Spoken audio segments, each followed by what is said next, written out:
Dengar ini, Anda tidak perlu marah apa yang disampaikan istri Anda, karena memang apa yang Anda lakukan bagi beliaunya adalah mengagetkan.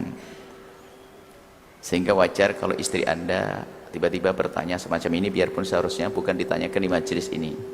Cuman karena sudah ditanyakan di majelis terbuka, maka kami menyapa suami Anda dulu. Dan insya Allah suami Anda orang baik. Cemburu kan tanda cinta, hanya mungkin cara mengatur cemburunya saja beliaunya kurang lihai, sehingga menjadi seperti itu.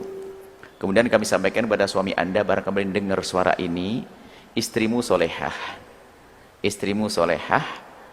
dan sangat menjaga. Anda tidak usah khawatir. Kekhawatiran Anda tidak perlu Anda turuti. Insya Allah istri sangat menjaga. Kemudian bagi seorang suami, kami ingatkan kepada semua para suami, sangat tidak diperkenankan menduga-duga seperti itu, menuduh. Dan itu sebuah kesalahan yang sangat besar. Kesalahan yang sangat besar, dan itu menyakitkan sekali. Sama suami dan istri pun juga sama, maka jangan gampang masuk wilayah tuduh menuduh.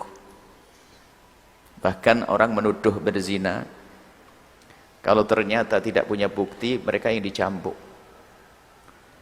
Kemudian termasuk apa yang dikatakan, itu kan berangkat dari kecemburuannya dan kecurigaannya waktu mengatakan kalau lahir tidak mirip dengan aku, maka bukan anakku, kau akan cerai. Kenyataannya mirip atau tidak? Mirip. Kalau seandainya pun mirip, orang bisa saja mirip mbahnya, kok tidak mirip dia. Tidak harus dengan mirip. Yang jelas tolong kepada semuanya, jangan gampang menuduh pasangan melakukan yang tidak-tidak.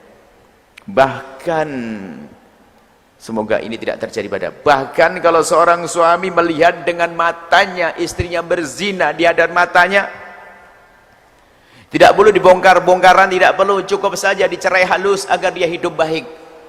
Nggak perlu, kecuali dia mau bertahan, nasihati dia, nggak mungkin dibahas. Nggak boleh. Kalau memang kita tidak kuat, seorang suami kok tidak kuat karena melihat istrinya di depan matanya melakukan zina di depan matanya, bukan harus dibongkar, disebutkan ke calon mertua dan sebagainya, nggak perlu. Cukup diingatkan, wahai istriku, rupanya kamu seperti ini, mungkin kamu akan lebih baik jika tidak dengan aku. Cerai halus, nggak usah pakai expose, karena dia harus jaga barangkali, mungkin dengan begitu dia menjadi lebih baik. Tidak pakai dendam. Melihat saja nggak boleh, apalagi menduga-duga. Kami ingatkan kepada para suami itu, jangan gampang menduga. Na'udzubillah. Dan memang ada orang punya permasalahan di mental. Mental itu berarti harus datang ke psikolog. Saya tidak tahu. Ada suatu ketika seorang istri di rumah di Cirebon, suaminya kerja di Jakarta. Gara-gara di dalam mimpi lihat istrinya mesra dengan laki-laki, bangun dicerai. Ini kok Anda ini bodoh banget, hidup dengan mimpi. Hidup dengan mimpi. Baik, seperti itu. Kemudian bagi Anda, jika menemukan suami seperti itu, Anda perlu tambah, bersyukurlah. Anda lihat sisi baiknya. Itu menjadikan, itu ada nilai plus, bahasanya dia sangat mencintai Anda. Dia menginginkan Anda hanya miliknya dia saja. Bahkan kalau seandainya beliau punya kemampuan yang cukup, mungkin Anda suruh dandan tok di atas ranjang.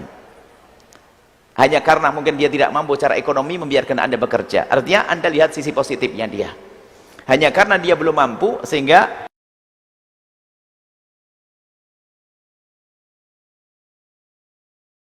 setelah Anda menyaksikan video ini, jangan lupa berselawat kepada baginda Nabi Muhammad sallallahu alaihi wa alihi wa sahbihi wasallam.